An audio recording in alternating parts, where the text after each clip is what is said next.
Então, bom dia a todos, né? Queria agradecer a participação dos membros da banca para avaliar esse trabalho. Como já foi explicado pelo professor Ivo, o título do trabalho.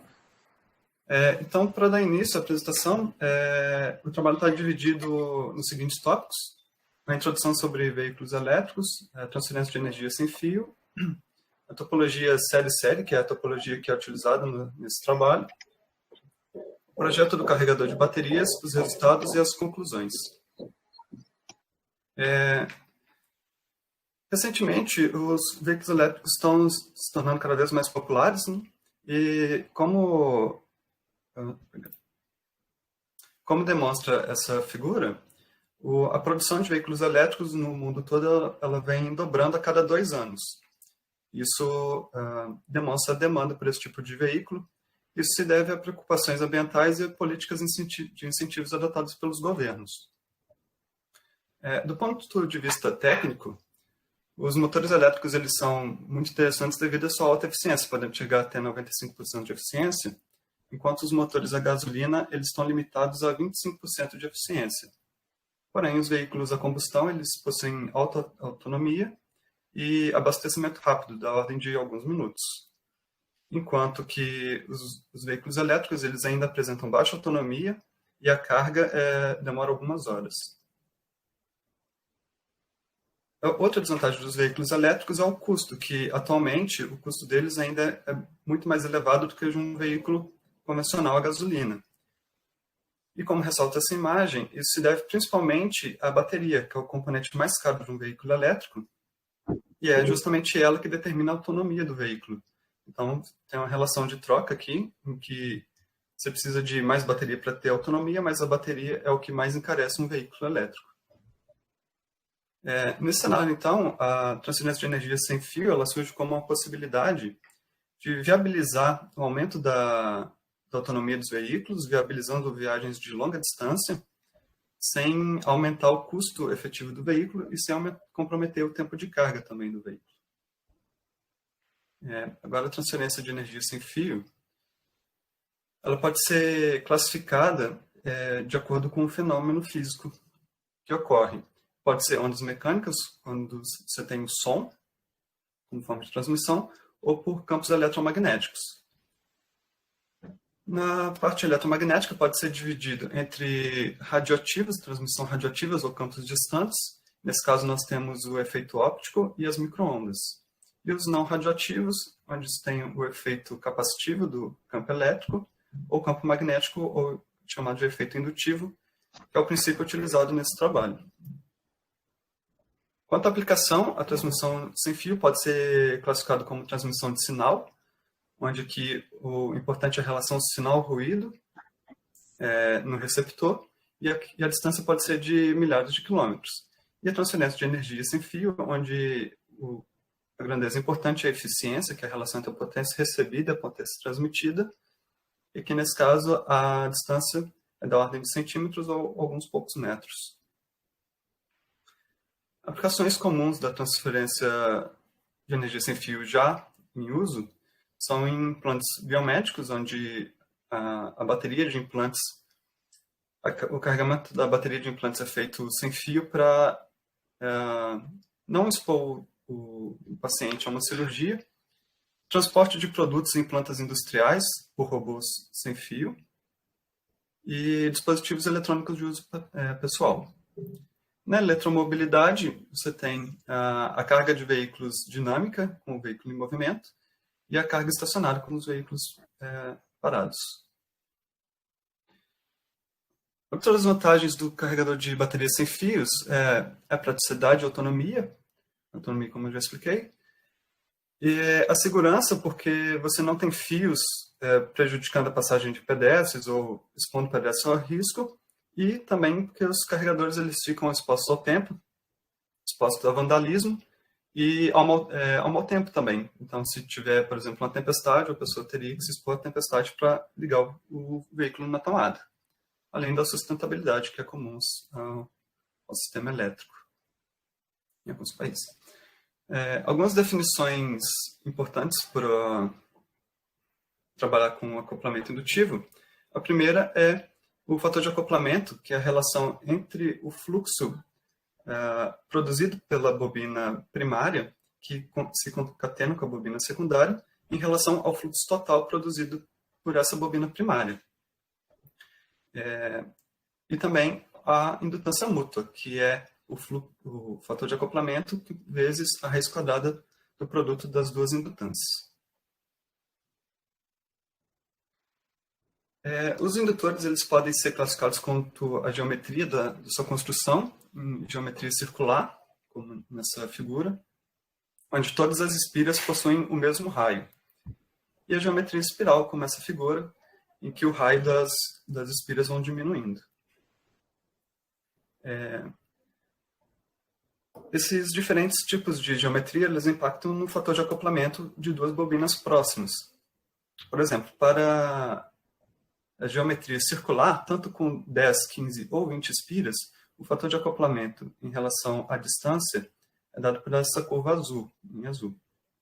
Isso para bobinas de 38 centímetros de raio, de diâmetro.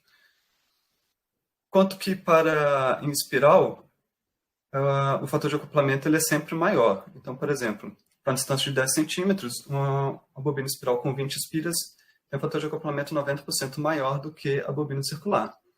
E para 15 centímetros, a bobina espiral com 10 espiras tem um fator de acoplamento 74% maior do que a circular, e conforme a distância diminui, não se justifica usar um maior número de espiras, porque as espiras aumentam a resistência do enrolamento e não beneficia tanto o fator de acoplamento.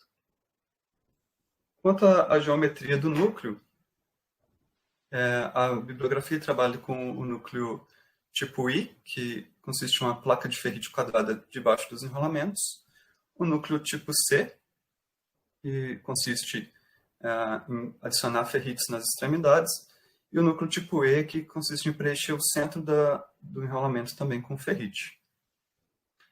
Novamente, você tem a influência disso no fator de acoplamento, em que para qualquer um dos tipos de núcleo, numa distância de 10 centímetros, você tem um acoplamento 37% maior do que não usar nenhum núcleo.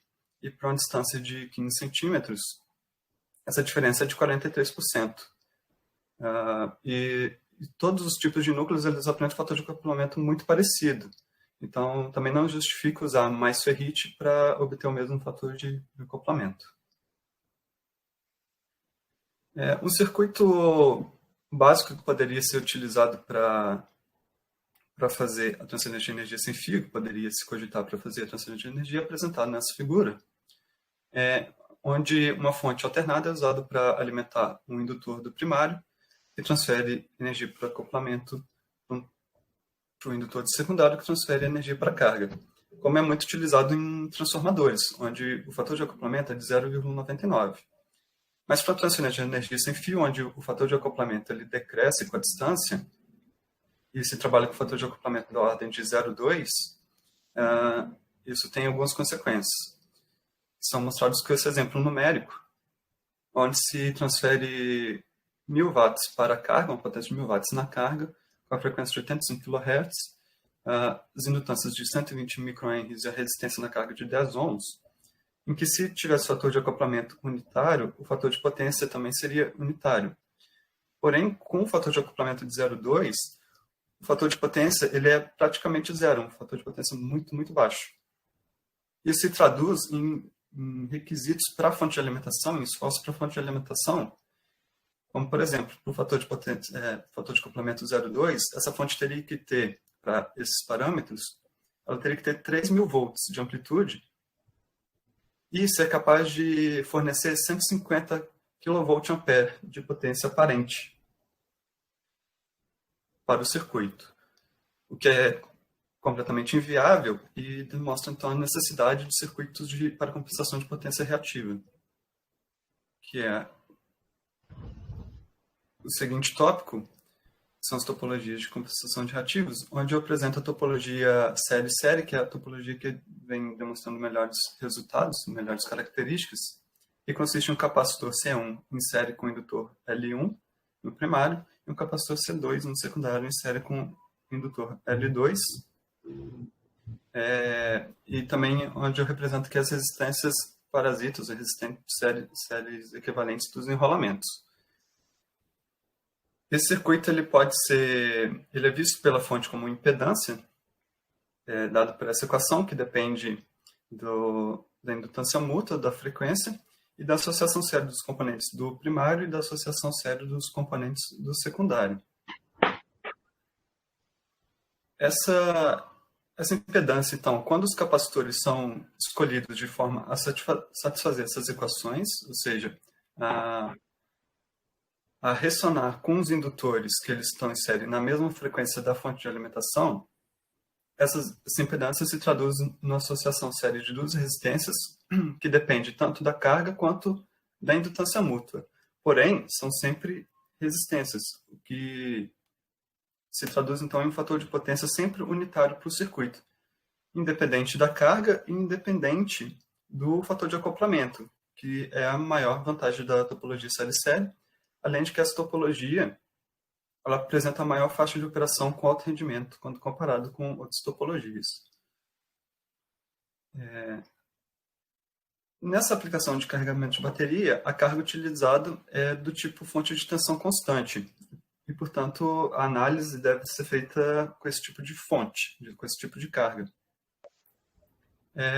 Quando se usa um retificador, a tensão na entrada do retificador, a tensão Verret, é uma tensão quadrada com a amplitude da tensão da bateria, que para análise estática em regime permanente senoidal, pode ser considerado apenas o primeiro harmônico dessa fonte, um harmônico senoidal, gerando o seguinte circuito para análise fasorial. Esse circuito, quando analisado, então, se obtém diversas equações, e duas equações interessantes são mostradas aqui, onde nós temos um circuito com os mesmos parâmetros anteriores, com a bateria de 56 volts, a mesma frequência de 85 kHz, os indutores de 120 microhenries e a capacitância de 29 nanofarads, e resistências parasitas de 0,1 ohm. Se obtém que a característica externa do circuito, que é a relação entre a tensão de saída e a corrente de saída, a corrente de saída ela é constante por uma dada tensão V1 de entrada, a corrente de saída ela é constante independente da tensão da carga, que isso é um comportamento do tipo de fonte de corrente. E essa fonte de corrente ela é controlada pela amplitude da tensão de alimentação da fonte. Outra característica interessante é o rendimento, e como mostra a curva, ele é muito parecido tanto para baixo fator de acoplamento quanto para alto fator de acoplamento, e ficando acima de 0,96 em praticamente toda a faixa de potência desse exemplo aqui.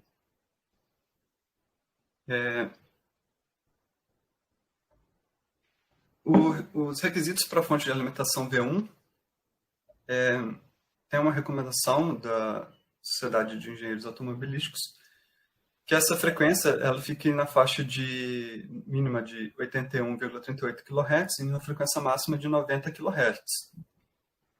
São frequências altas e para se obter esse tipo de frequência, uma fonte alternada com essa frequência elevada, é utilizado então um inversor de alta frequência. Foi utilizado um inversor full bridge, alimentado em tensão, que produz na sua saída então essa tensão VAB, que é uma onda quadrada, com largura de pulso ajustável através da modulação phase shift, e o primeiro harmônico é a tensão V1, utilizada nas análises. E essa tensão V1, a amplitude dela é dada por essa equação, demonstra duas variáveis de controle. A primeira variável é VDC, a tensão do barramento, pode se ajustar. E a segunda variável é a fase φ, que é a largura do pulso. Nós realizamos testes com os dois tipos de modo de regular a amplitude, e no final são comparados os resultados desses dois tipos de controle.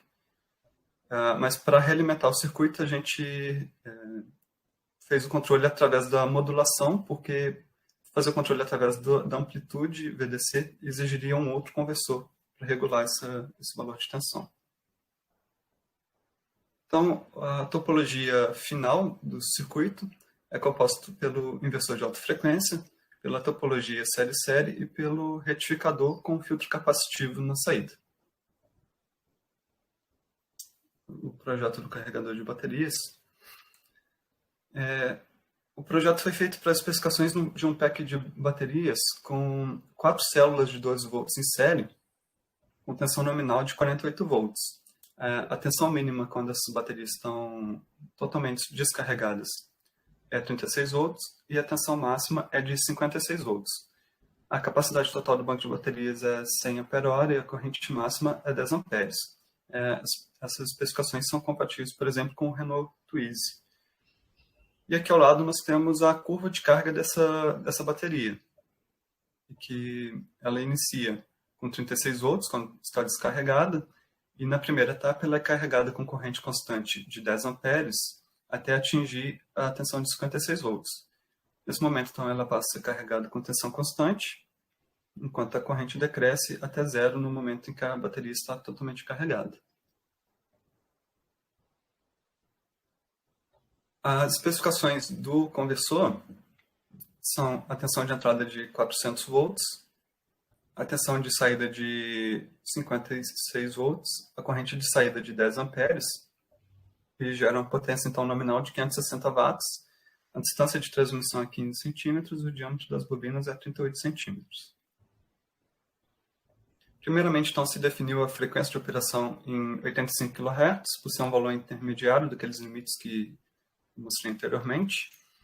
E os indutores acoplados foram escolhidos em 120 microhenries por ser um valor realizável com as dimensões especificadas. E também por proporcionar valores de capacitâncias adequados. No caso, foram usados capacitores de 29 nanofarads. O número de espiras do indutor pode ser obtido com essa equação, que depende do raio externo do indutor e da distância entre as espiras, onde se obtém um número de espiras então igual a 11, para aquela indutância de 120 microhenries. Devido à frequência, devido à corrente eficaz de 11 amperes, a densidade de corrente de 350 amperes por centímetros quadrados, foram utilizados fio LITs AWG38 com 400 fios em paralelo, tanto no indutor do primário quanto no indutor do secundário. Os núcleos utilizados foram núcleos da Thornton, são peças retangulares aqui, de 52 mm por 55 mm. E foram usados, em cada indutor, foram usados 64 peças dessas para formar um núcleo retangular de 44 cm por 41,6 cm. Os indutores construídos foram testados e obtidos os parâmetros que são mostrados nessas figuras, em que você tem a indutância mútua, que decresce com a distância, como esperado, e os parâmetros próprios dos indutores, L1, L2 e R1 e R2, que quando os indutores são próximos, acabam afetando o outro, mas conforme a distância aumenta, eles atingem os seus valores próprios. Para uma distância de 15 centímetros, eles já estão relativamente estabilizados. E o fator de acoplamento, que para a distância de 15 centímetros foi obtido 0,23. E os parâmetros encontrados então foram: L1 foi 124 microhenries, o R1 foi 0,157 ohms, o L2 120 microhenries, o R2 0,14 ohms. E a indutância mútua 29,18 microhenries. Foram estimadas as perdas do conversor, e as maiores perdas encontradas foram no inversor de frequência, 21 watts, que corresponde a 39% das perdas, 17 watts no indutor do secundário, que corresponde a 31% das perdas, e 14 watts no retificador, que corresponde a 26% das perdas. E o rendimento estimado total na potência nominal foi de 0,91. Os resultados obtidos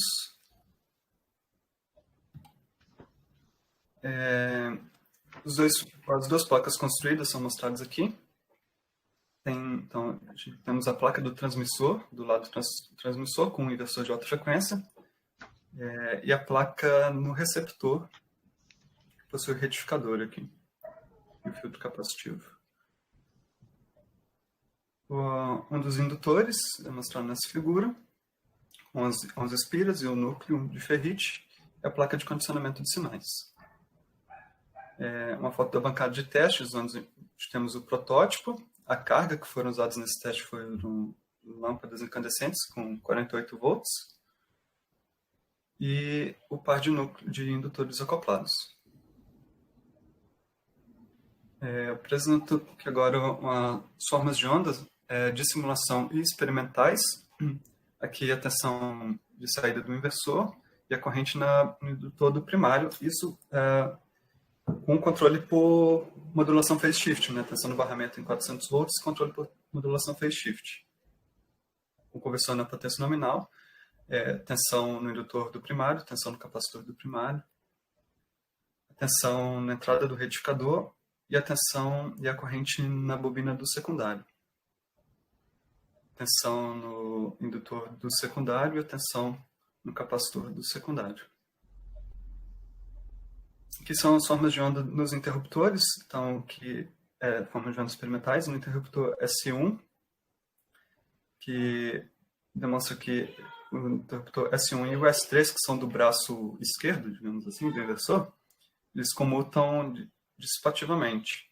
E aqui os interruptores S2 e S4, que são os interruptores do outro braço, a gente pode perceber que quando o interruptor é comandado a conduzir, a tensão de dreno source já é 0 volts, tanto no S2 quanto no S4.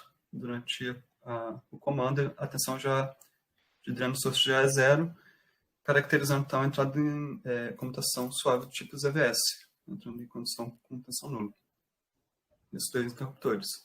Nos diodos da ponte retificadora, esses diodos são comutados pela corrente 2, então durante a passagem por zero dessa corrente, todos os diodos comutam, caracterizando também a comutação por corrente nula em todos os diodos.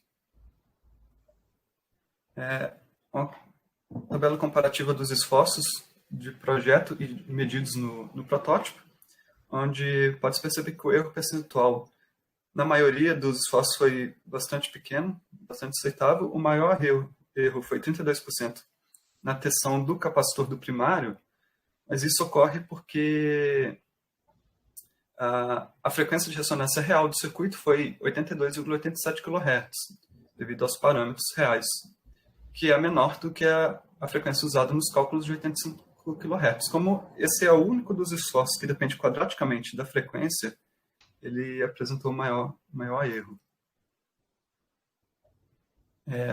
Alguns outros resultados do conversor. A característica externa, então, confirma a análise teórica em que, para uma tensão V1 constante, o conversor opera como fonte de corrente, com corrente constante na saída, independente da tensão da carga. E conforme a tensão de alimentação aumenta, o valor dessa fonte de corrente aumenta. O fator de potência medido também na saída do inversor de alta frequência é mostrado aqui, onde esteve um fator de potência maior que 0,9 em toda a faixa de potência do conversor. Aqui são mostradas formas de onda para o segundo modo de controle, que seria manter a fase de modulação do inversor em 180 graus e controlar a largura, a amplitude da tensão do barramento. Então, aqui tem a forma de onda VAB, com 180 graus, é uma onda quadrada, e para a potência nominal, a tensão ficou em um pouco mais que 200 volts. E aqui a corrente 1, que é uma corrente com menor conteúdo harmônico. As formas de ondas experimentais da tensão no retificador e da corrente 2 são bem parecidas com o outro modo de controle. E aqui são comparados os rendimentos dos dois modos. Aqui na primeira figura tem o rendimento com controle por defasagem, com tensão de barramento de 400 volts, e controle por modulação, onde se obteve um rendimento de quase 0,9, um rendimento máximo de quase 0,9. E aqui na segunda figura, tem as curvas de rendimento com fase constante em 180 graus e controle por tensão do barramento, onde o rendimento máximo foi de 0,94. E se limitar a curva até a potência nominal do conversor aqui de 560 watts, esse conversor ele operou com um rendimento acima de 0,91 em toda essa faixa de potência nominal dele.